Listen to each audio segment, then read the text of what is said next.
Welcome to Real Estate Coaching Radio, starring award-winning real estate coaches and #1 international best-selling authors, Tim and Julie Harris. This is the #1 daily radio show for realtors looking for a no BS, authentic, real-time coaching experience. What's really working in today's market, how to generate more leads, make more money, and have more time for what you love in your life. And now your hosts, Tim and Julie Harris. Welcome back. We are talking this week about all the places you can find homes for sale other than the MLS. The feedback on yesterday's show is fantastic, so we know we are on target with the information you guys are after. Remember, the whole goal of this podcast, every podcast, we have thousands of past podcasts for you guys to listen to, is to educate you, to motivate you, but ultimately the education and the motivation doesn't mean hooey unless you're going to get into action. So make sure when you're listening to today's podcast, you are thinking, I can do that. I can take that action. I can absolutely positively do what Tim and Julie are suggesting right now. And one of the first actions we're asking you to take, and we're wanting you to take this very seriously, it's your admittance. It's your price for your seat on today's podcast. It's very simple. Just give us a 5-star review on iTunes or on Spotify, and do leave some pithy comments. Pithy means nice, favorable, compliments and comments, and we certainly appreciate it. On Spotify and on iTunes, that does go a long way in helping us to stay on our own mission, which is being the #1 listened to daily podcast for real estate agents in at least the United States, which we are. And we are hoping to expand that, and we're going to need your help to do it, to the planet, the entire planet Earth. And now because of Elon Musk, we're going to, I just thought about it. We could easily start claiming to be the #1 listened to daily podcast on Mars. That's right. Why not? We need to start doing that. Starlink is probably broadcasting there right this second. Exactly.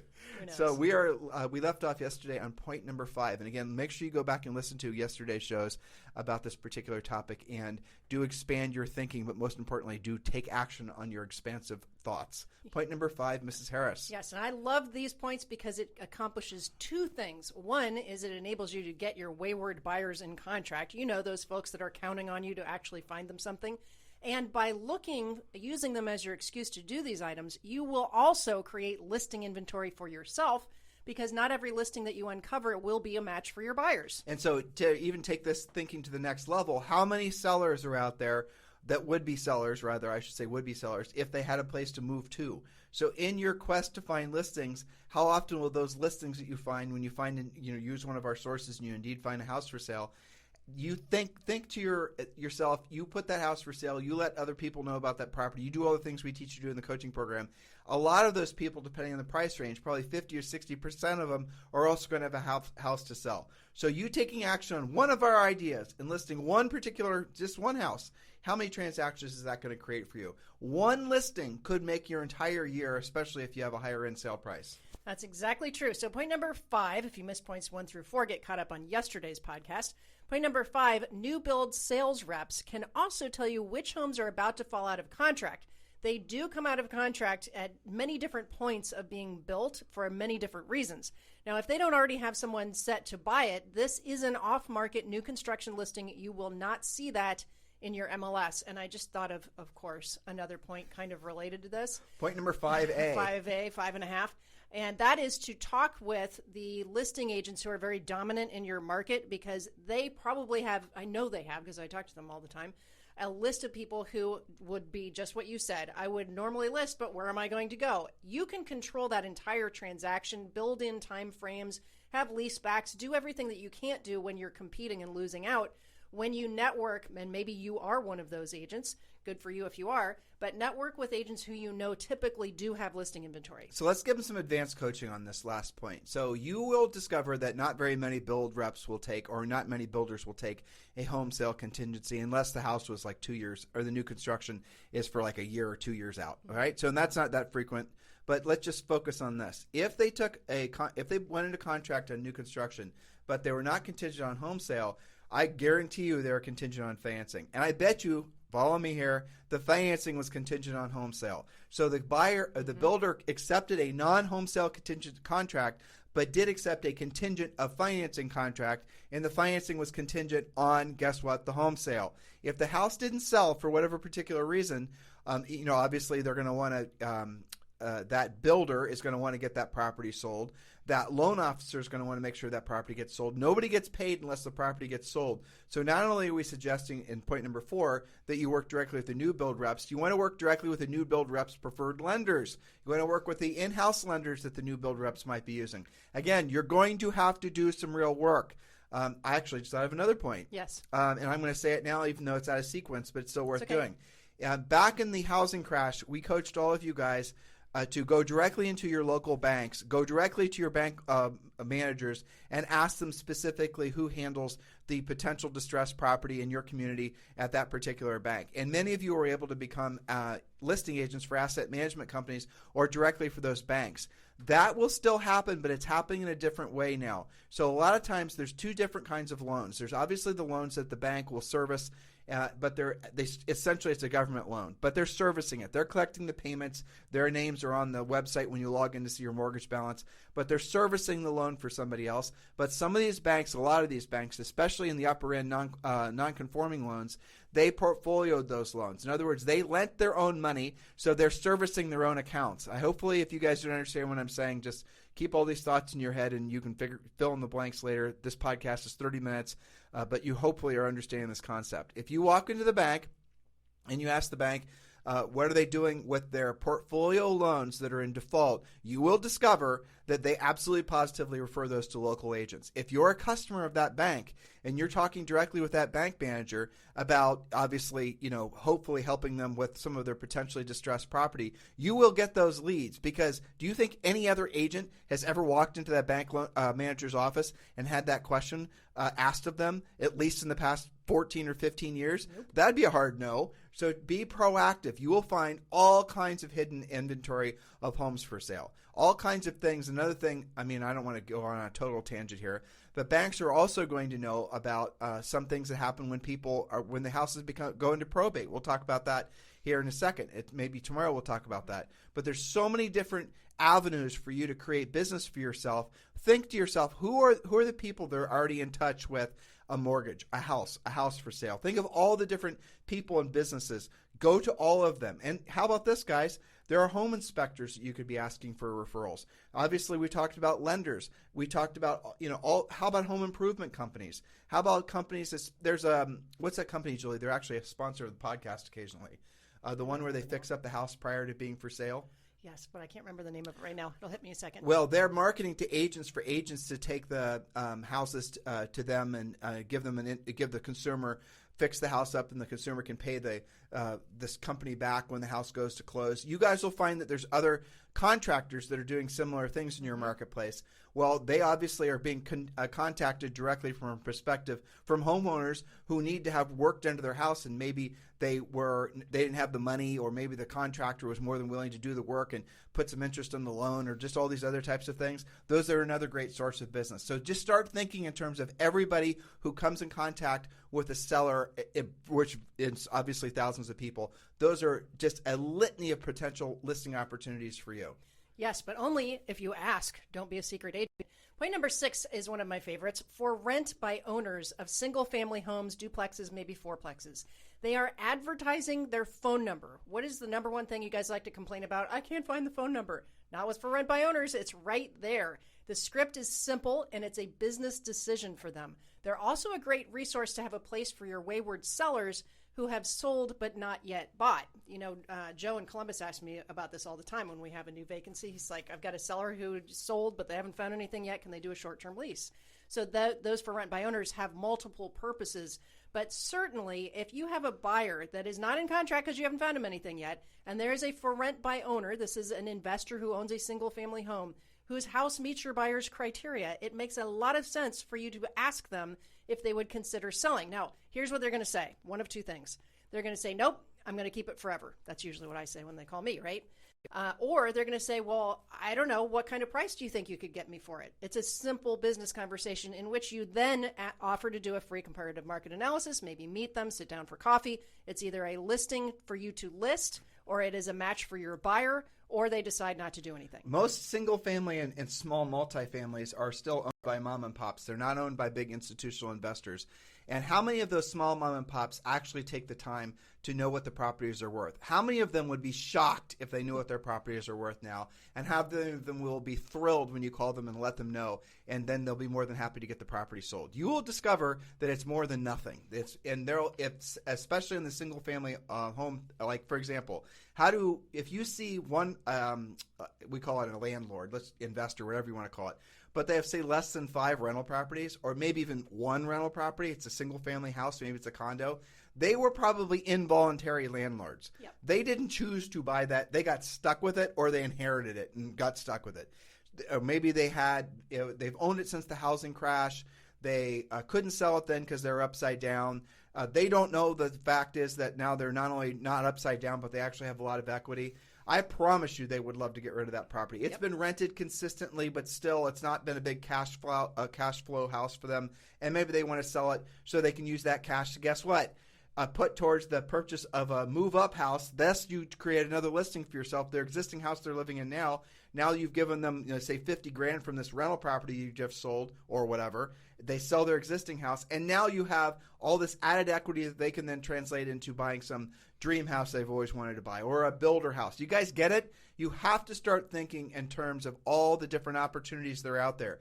Don't get suckered into believing that there's no opportunity. There's expansive opportunity, and the opportunity is actually a little bit more interesting in a market like this because there's so much demand. There's so many buyers that want to purchase. There's so much FOMO that's still existing in the housing market, but there's so few agents that are willing to learn how to actually go out and create their inventory. Thus the topic of today's podcast. And remember, guys, this is just an overview. We give you all the drill down how to do all of that stuff in our coaching program with the scripts, with the objection handlers, with all the different little nuanced approaches to getting these sellers in front of you. If you'd like to join our coaching program, we've made it very simple for you. We've set aside time in our coaches' schedules, our new member coaches' schedules. Just text the word JOIN, J-O-I-N, JOIN, J-O-I-N, to 47372. Text the word JOIN, J-O-I-N, to 47372. You can speak directly with one of our new member coaches, and you too can learn how to be a powerful listing agent because of this market. Remember, a message and data rates may apply. That's right. So you mentioned what we usually call the unintended rental property, where they maybe have just one and they haven't thought about it for a while. They've just sort of forgot about it. And that's most of most of them. That's most of the rental inventory that's out there. Most people don't own, they weren't crazy like we were, and they own dozens of them. Most people own 3 or 5 rental properties. But it still is good to ask them. Maybe they say, well, I'm going to keep that one forever. I kind of like it. I'm kind of attached to it, whatever. Make sure you ask them what else they own that they might rather, be selling that, and find out about that. And remember, in every single conversation with every single human, I don't care if it's the guy that's taking out, it's cutting your grass or cutting your hair or just whatever, right? The people at the grocery store, the person that works. We used to get tons of referrals from the gal that managed our local Starbucks. We sold her a condo, and she would send us referrals on a regular basis. By the way, who do you know who's thinking about buying or selling real estate that I should be helping in this market? Or if you really want to be focused, by the way, and this is how you end every single conversation, by the way, who do you know who's thinking about selling their home in this market that I should be helping? You guys get it? Always be asking. Don't just sit around, open up your iPhone or your whatever and computer, look to see what's for sale in the MLS, see there's nothing for sale in the MLS and say, whoop, there's nothing for sale. Yep. You have to create your own inventory, and you have an unfair advantage in this marketplace if you're actually following some of these suggestions that we're giving to you and creating your inventory. You have this mysterious je ne sais quoi that nobody else quite understands, where you always have available homes for sale, where buyers then will start coming to you and you start selling them things and showing them things that other people don't know about because you've actually learned how to do the real work of real estate. Yes, and I've got news for you, and I have proof of this because one of our own tenants contacted me about this. Don't think that your really motivated, really qualified buyers are not out there doing these things themselves, because they are. I got an email yesterday from one on Selby that's one of our rentals, and he's like, he wanted to have a 3-month extension to his lease because his agent has been unable to find him something to buy. He's pre-qualified. He's ready to rumble, So he was asking me, what else do you have in your rental inventory that maybe you'd like to sell us? Well, I hope he goes vacant because we can raise the bejeebers out of that I know. rent. Exactly. I feel like helping him buy something almost. Yeah. But the point is that why is that buyer who's motivated and qualified coming to me, not because his agent isn't doing their job, right? don't think for a second that your supposed proprietary buyers are not out there doing these things that you should be doing. Well, why would they are? That is hilarious, isn't it? It is. I mean, just it's saying. just contacting all. Now, it doesn't have just to be a house that's actively for rent. You can go to the absentee owner list. Is this on your list? Yep. Okay, I don't want to step on any It's Julie's okay. points, but you can get the phone numbers of the people that own properties that don't live there, and there's ways to get that information. You can call them. You're going to be like Willy Wonka, right? You're Willy Wonka, Ed McMahon, and Santa Claus and the Tooth Fairy all in one. You roll, you knock on someone's door, you call them. Don't be a wimp and mail them. Be, proactive. Actually put yourself in front of them and say, I've got great news for you. Again, these are all scripts we give you in Premier Coaching Program. Just the gist of it is you've won the lottery. This is what your house is worth. Would you like the check in Bitcoin or, no, how soon would you like to have the house property? If all these numbers made sense to you, we give you all these scripts, right, guys? You'll know what to say. You'll know how to say it. You'll be confident saying it. And who is going to be mad at you when you're telling them that they are the smartest person on planet Earth for having purchased this property however many years ago that they did? And now that they're winning the real estate lottery, congratulations to them. They are going to love you. They will invite you in for coffee so you can make them feel good and, comment how nice their existing house is. Then they're going to ask you how much their existing house is worth. Then you're going to tell them. And now you've created 2 listing opportunities for you, not to mention the fact that they also have 5 other properties they want to sell. You guys get it? But it does not happen if all you're doing is waiting around for something to show up in the MLS. Exactly. All right, point number 7. And I have to confess, I got this point from one of our coaching clients. This was not something that used to be in our list, but now it is. Connect with assisted living care housing intake directors. This was a very strong spoke for one of our coaching clients. Who will hate you for actually saying this on the podcast. I know. I'm sorry. But here's the thing. The reason I like this is because whoever thinks to do this, most people pay for their assisted living care costs by selling their homes and cashing out the equity. The housing intake coordinators, and they're called different things, but in different, buildings and neighborhoods, but that's what they are. They're housing intake coordinators.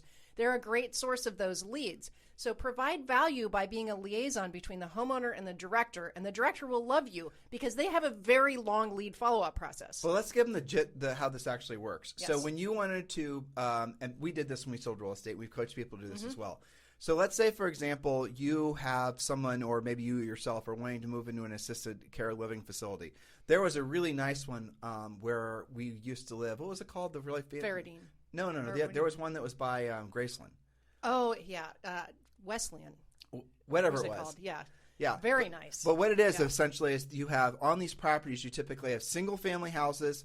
Maybe they're patio homes or they have attached walls. Then you have, and that's where people live completely independently, no in-house care other than just living in a nice controlled environment. And then there's going to be some condos, maybe some apartments where they're going to be, maybe they have a nurse stopping by for a certain amount of time. And then there's another level of care that's beyond that. So what a lot of people will do is and those are oftentimes associated. There's a lot of, frankly, public companies that are in this business now. It's one of the fastest growing sectors of the real estate industry is what I'm describing to you. Some of them are a part of a church.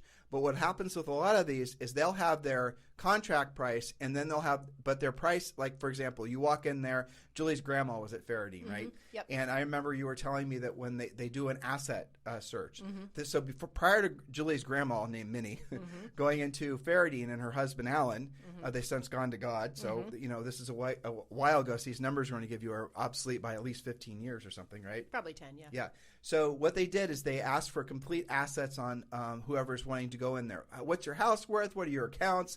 They do a complete and total financial, drill down. They're pre-qualifying. They're not just pre-qualifying. They're finding out what assets you have, because what you're going to do is your cost of what you're going to pay and to live in one of these facilities is going to be dependent. Your out-of-pocket is going to be dependent on and whether or not you can even live there in the first place, or where or how you're going to live there if you go there, whether it's going to be a low, what level of lifestyle it's going to be. It's depending on how many of the assets you pledge to said facility. So if you're going to sign over a house, if you're going to sign over other assets, and they're going to see that you're giving them what amounts to, let's say, $400,000, they're going to figure out what it actually costs to house you for the rest of your projected life. And then, I know this all sounds kind of morbid, but this is how it actually works. It's a business. It is a business. And so what a lot of these companies will do is they get access to these properties that are being pledged. Pledged isn't the right word. I don't remember what it is, but it's something like that. And then they will have to liquidate those properties in order to have the cash to then, obviously pay for the bills of the person that's going to be living in their facility. A lot of these facilities they have massive wait lists, 2, 3 year wait lists. And in that time, a lot of those people are essentially selling those assets. Now, this is what a lot of older people do, which is fascinating, and Julie's grandparents did this as well, is knowing that they were going to be they would have to provide a list of all their assets prior to going to the place that they went to, which was called Faradine, which was really nice.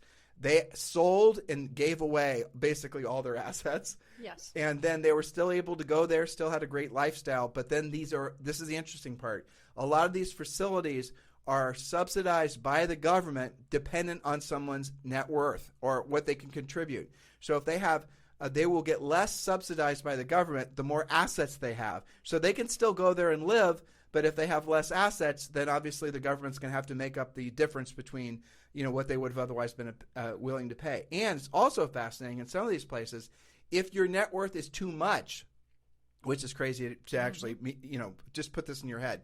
If your net worth is too much, they'll turn you down because they're only looking for people with certain net worths within a certain level because of the fact that they're wanting the subsidy from the government.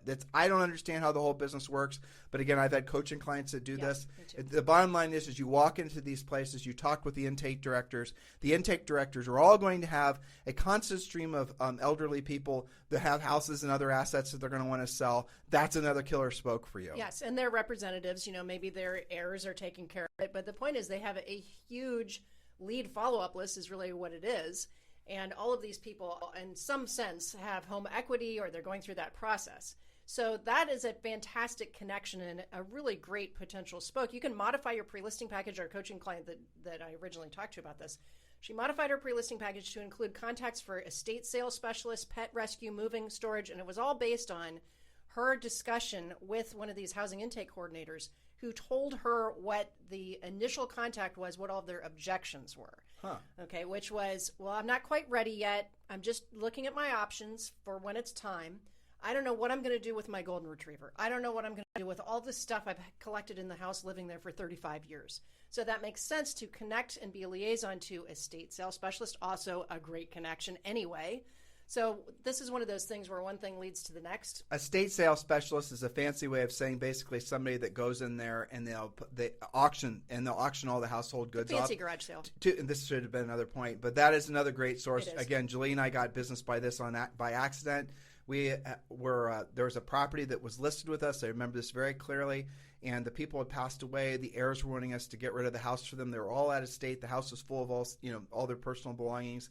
We called into an auction house, a lady who had, I think, a high-end thrift shop or something. But her side hustle, basically, though they didn't call it then, was to do exactly what we're talking about. She went in there, and there's certain things that she bought that she put into her, she bought it or she consigned it and put it into her own store. But the rest of it, she went out and managed and did a series of auctions at first, and then whatever was left, the stuff got sold at a garage sale. In their driveway, and then after that, whatever's left got donated. That's right. But that would have been another killer source for obviously listing leads. So you guys have to start thinking expansively, and my mind just with all the different sources from just that one relationship, because she also knew contractors that we'd get referrals from.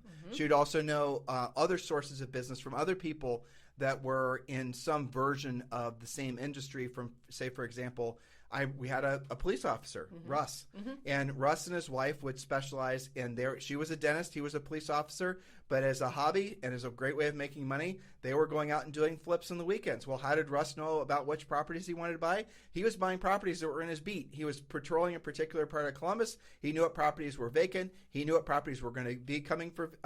Were going to be vacant. The FSBOs even. He knew everything, and then he needed Julie and I's help putting contracts together and getting the properties sold. But that's another great source. Is if you know any law enforcement officers, that's another great angle for you. That's right. All right. So point number 8, we talked about a lot yesterday, but just reminding you so we keep our list going here. Find the notice of default, so the NODs. Search the zip codes that your buyers are looking in for NODs and see if those homes fit your buyer's criteria. These are not usually listed yet, but they are usually motivated. So that's a great way for you to control the entire transaction. Notice the defaults. You can get this information from a bunch of different sources. the notice of default source that we used. I think RedX provides that, don't they? I believe they do. Yeah, so if you guys want to get access to the same source that we used RedX for expireds and for sale by owners. I'm pretty sure they do notice of defaults as well. We talked about notice of defaults yesterday, but in essence, a notice of default is when the bank issues a legal notice saying the person is in default on their mortgage. Typically, it's after they've missed one payment. Well, I should say legally it's after they've missed one payment. Oftentimes, it's after they've missed more than one payment. But bottom line is another absolutely incredible source of businesses and notice of defaults, because most of those homeowners have equities in their equity in their property. And again, you're going to be Willy Wonka in a Santa Claus suit, telling them we can get this property sold. We can stop the house from going into foreclosure. We can make it so you don't have a foreclosure on your credit, and you also get to walk away with a big check that you otherwise might not be able to walk away with if the house goes to foreclosure. And if you want to get access to that list, just text the word RED, text the word RED to 47372, text the word RED to 47372, and when you do that, we'll text you back a link where you can go to a microsite and you can actually get $150 off RedX, which is a smoking deal, and that's only for our podcast listeners. So text the word RED, R-E-D, to 47372. A lot of agents ask us, well, if you guys were to get back in the real estate business, what would you do? One of the first things we would do is subscribe to RedX, because that's going to make it so that we don't have to hunt for phone numbers for prospective sellers. And we would use, obviously, our scripts and our listing processes, but we'd use their data. And those two things in combination will create a really great pathway for you to become a proactive lead generator. So text the word RED, R-E-D, to 47372. And remember, message and data rates may apply. Point number 9, Julie. Point number 9 and 10 are both about your past clients, your centers of influence. You guys call that your database, of course, but there are a little bit different points. So point number 9, mine your own database. That's your past clients and people in your sphere of influence. And look at that as your own personal shadow inventory, almost like your own private secret MLS. Who owns a home currently that may be a match for one of your qualified and motivated buyers? This creates, again, 2 to 3 transactions for you, all of which you are in ultimate control of. And so let's give them a coaching story. Sure. You were telling me an example of she is in Austin, and she was looking for a property for sale. It was something that's like close to $20 million or $10 million or something like outrageous. That was completely abnormal for Austin, but the sellers didn't know the market had gone this direction. You remember the story? Well, and it was actually a result. She came across that person as a result of mining her database, right? So first, that was caused by her losing out to somebody who was a past expired. The market heated up. Some other agent got it away from her. Why? Because she had not been doing this. Well, remember the backstory, if I'm getting all this correct. There was a new agent that came to her market. There was an agent from L.A. Yep. And the agent actually was door knocking, essentially expireds. And she was telling the seller, because what happened is the market, hockey sticked up so fast that the sellers weren't keeping up with the fact that their property, especially the expireds, were not just worth more than what, they were worth more than what they expired at, in some cases by 30 to 50% more. So she was able to say, Mr. Seller, you remember how your house expired for $1.5 million? Well, you know what? That's a nice number and everything, but it would be okay if I brought you an offer for, say, $2.5 million. Exactly. That's what she was saying, and there wasn't a lot of skill required with that script. Well, this agent from L.A. went to this gal's market, her market. This is my market, right? My neighborhood. And this gal was door knocking, and she's going after expireds, and she picked up a bunch of listings that should have been the other agent's listings, simply for the fact that she was letting the market know what the properties were worth. We're telling you to do the exact same thing with everyone you know. Let them know that they've won the real estate lottery. I don't care what inflation or interest rates or politics or who owns Twitter or who is moving to Mars or all the rest of it. Doesn't matter. Mr. Seller, great. I got unbelievably fantastic news for you. Exactly. So that is point number 10. Call 100% of your database to see who's curious about what their home is now worth in today's market. If they knew their home was worth blank, what would that do to their plans? Let's go back to our agent in Austin. Because of what you just described about the California agent getting one of her expireds away from her because they got the price higher, okay, which is true on virtually every expired for the past 2 to 3 years, especially stuff that was off the market during early COVID. All right, so that inspired Austin agent to actually call her database, who she had previously been afraid to talk to. Why? Because like all of you, she didn't want to hear, well, I would move, but I can't find any place to buy. Except in this case, when she called into a very high-end neighborhood, this was like a $10 million, really nice, one of those fancy Austin neighborhoods. It was crazy because it was $10 million, but 2 years prior, it may have been like 3.5. Exactly. All right. So she was inspired then to actually talk to her database so that this would not happen to her again. And she said, would you like to know what your home is likely worth in today's market? She had her MLS in front of her. She had her comps in front of her. And she said, well, I don't know if you noticed these 3 recent comps. They were 9, like 10.5, and 11 million. And the seller just about passed out. Well, you already think of them as a seller, right? So her past client just about passed out and said, you're kidding me. And our agent actually created the objection. She's like, well, where would you move next? Because she's so used to being afraid of it. It was in her head. But she wasn't used. She actually said that. Yeah, but she wasn't expecting the seller to be so. She was expecting a negative response. Oh, I'm prospecting. I'm bothering people. Well, blah, exactly. blah, blah. She didn't realize that seller was going to be, well, what became a seller was going to be thrilled to have that. Yeah. Who wouldn't want that And call? you know what the seller said? She said, if you can get me 11 million, I will figure out where to live on my own. Thank you very much. Come on over. Yeah. So there you go. And that was one of her prior expireds that she didn't call. That's right. To tell them the new market. And it took that other agent from outside the market. To cause it to happen. Exactly. That's right. So how many of you are in that situation? Are you really looking at your own database as your own inventory? The great thing about that, if you're lucky and some agent from another state doesn't move in and start calling them because you're not, maybe you will be the only one talking to them. If you're not doing that, you really have no business being mad when you drive past one of your past clients with somebody else's sold sign in the yard. Yeah, guys, look, what we're trying to help you understand, and I think you'll see the common element. We're on point number 10, and we've got, twice that more to go in the next few days. The common element is what? You have to be proactive. You have to call. This is not, okay, now we're going to create a funnel, and it's going to be a Facebook funnel. It's going to lead to a Twitter funnel, which is going to lead to a TikTok funnel, which is going to lead to a funnel, which is, I don't even know where the hell it's funneling. Yeah, okay? I know. And you're going to have to do a lot more of it more frequently because, you just haven't been doing it long enough. And then I'm going to send them a bunch of videos. I'm going to watch how often they open the video. And the ones that open the video in less than 5 minutes and open 3 times, and I'm going to call those people. No, I'm not. I'm not going to call them. I'm putting them into another campaign and the other campaign. But then I'm going to expose them to my branding every single day. Right. Then I'm going to send them a message. And you guys get the point. It's insane. Stop doing it. Pick up the phone and call the folks that you know have homes for sale, who you suspect, and rightfully so, would have a home for sale if you were to call them up and tell them that they've won the real estate lottery. You guys following us in all of this? Or don't complain when somebody else does.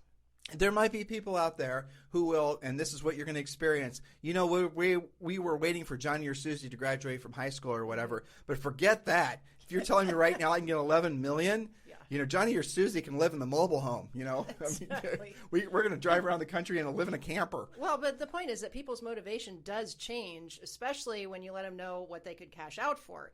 And a lot of the sales that I do see happening right now, and I'm hearing about from coaching clients, are just what you described. It's people who already have downsized. They had what had been a VRBO, vacation rental, that they've decided now they're going to move in. Now they're getting ready to sell the family home. When I go to my high school Facebook page, you know what one of the most common things that's being posted right now? My parents are finally selling our family home that I grew up in. And they'll post that and then, being all sad about that. And then they'll be like, oh, let's pray that the sale closes because mom and dad want to move to Florida. So that's a very common thing. And those are some of the listings that are happening. But I also see that many times those are changing hands amongst like people that grew up in the neighborhood. They want to move pocket back. Listing kind of things. So they're not all going to hit the MLS. Right. Yeah. That's actually, I know exactly what you're talking about. That's how you found, you helped your brother find a house, was a familial connection like that. That's right. Yeah. That's, Shall we wrap or should we do some more? Let me see. Let's see if we have an easy flow into the next point. And I also point. want to point out that these first 10 points, we did 5 yesterday and 5 today. When you do all of these, not if, because you're going to do all of them, every single one of these, I don't think we've asked them to spend a single dollar, except maybe to get their discount at RedX, right? But this is very inexpensive. All we're asking you to do is have a level of skill, which we can help you with in coaching, take action. And the really cool thing about these first 10 points is when you do this, you'll have virtually no competition.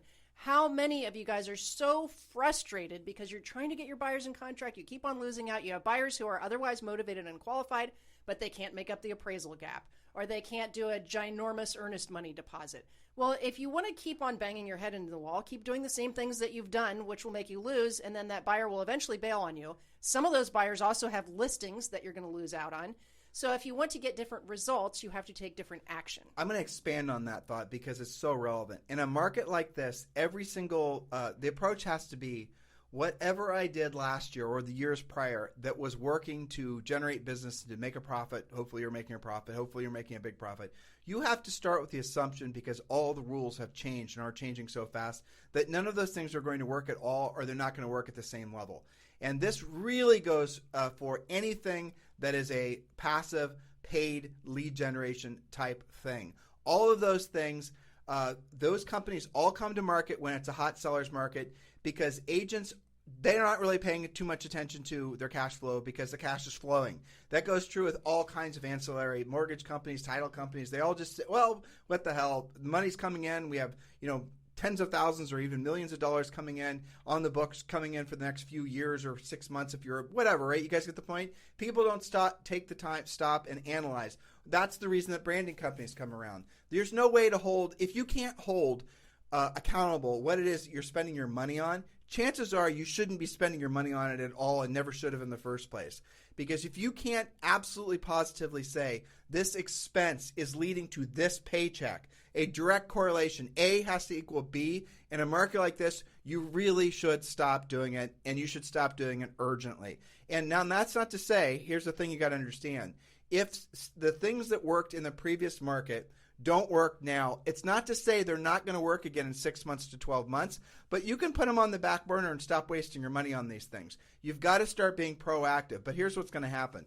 When you've weaned yourself off the passive, when you've weaned yourself off spending money on things that you intuitively know don't really work, you just gotten it, you believe that it works. I remember when Julie and I sold real estate, we used to advertise in, we sold real estate right when the internet started coming out in like I'd say really early to mid 90s. Like we had one of the first URLs, our URL, timandjulieharris.com.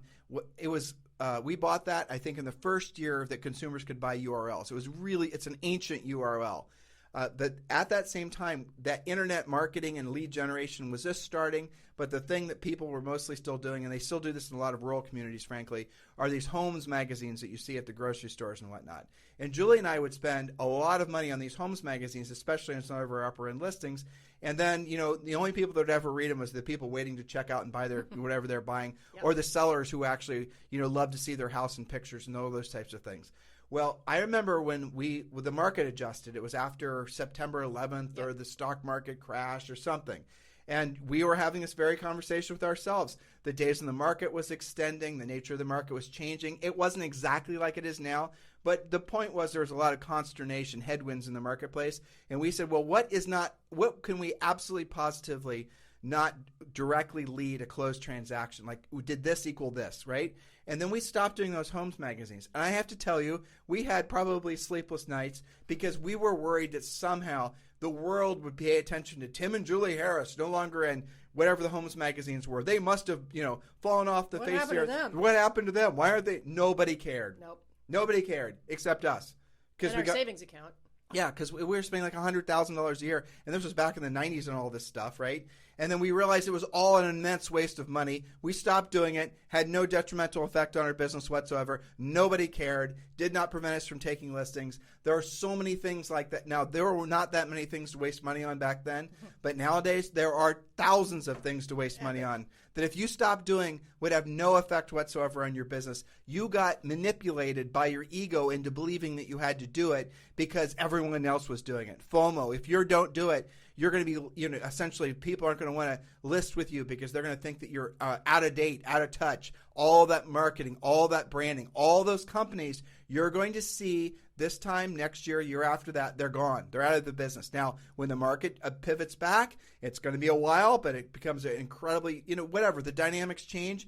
different businesses will get in and they'll start trying to leverage the fact that many agents will never learn how to be proactive lead generators. Many agents will never take the time to learn the skills necessary to go after these great sources of business that we're telling you about. Many agents will get into this business and they'll just, buy leads or whatever the thing is in that particular era. That buying leads, the branding, the team building, and all this stuff, that era is coming to a close. And it's not just going to be here today and gone tomorrow. It's going to slowly, you're going to start seeing it ebbing and flowing to the point where people stop talking about it. That's how trends die. That's what's happening right now. And right now, in these times of change, where all these, passive lead generation, gimmicky ego type things start to dissipate, if you are a proactive lead generator and you're picking up the phone and you're doing the real work of real estate, you will clean up. Because there's a whole generation of agents that have never learned how to be proactive lead generators. If this is the first podcast you've ever listened to Tim and Julie, first time you ever come in contact with us, you didn't even know what proactive lead generation, you don't even know what it means, let alone how to do it, because you've only been in the industry since you were supposed to buy leads, build teams, work on your brand. In the last 14, 15 years, that's all it's been. And that's what the market's been awash of. It's all been a big HTV, series. You guys get the point? Now, if you've only been in the industry during this time, you don't know how to do anything other than the passive stuff. You've never taken the time to learn how to do anything other than the proactive stuff. And you've never learned how to do the proactive stuff. And that's like all the competitors that you are locking horns with every single day. So if you want to have an unfair advantage in your marketplace, learn to be the proactive agent. We've given you at least 10 great sources, more like probably 20 at this point, great sources of people that you should be proactively having direct conversations with so you can actually convert those conversations into listings and multiple transactions and multiple paychecks. Stop waiting around, guys. In markets like this, it's going to be a massive thinning of the herd. There's no doubt about it. By the way, one of the smartest things all of you can be doing, without a doubt, is aligning with eXp Realty. Why? Because eXp Realty creates multiple streams of income for you. Most agents, the conversation is what are you paying your broker? What eXp Realty, it's about what the broker is paying you. It's completely different. That's the reason eXp Realty is the fastest growing residential real estate company in perhaps the history of the United States. I'd be shocked if that wasn't true. Right now, entering into this new strange world that we're all entering into together, some of us are entering into it with eyes open, some of us are entering into it with eyes closed. How would you like to have money coming in from revenue share, from your real estate transactions, from the value of the equity that you have in eXp Realty? Agents who choose to be are owners of eXp Realty. This is what you want in a changing market. You want to be part of what's next. If you want to be part of the generation of agents that are going to essentially become millionaires and multimillionaires, those who choose to be, by pursuing things like revenue share because of eXp Realty, think to yourself, how much better would you feel about the business and all the changing markets if you had, say, for example, listened to us 3 years ago, joined eXp Realty, and have enough money coming in passively from revenue share at this point that maybe you didn't have to worry about your personal overhead. Guys, it's still possible for you because of this market.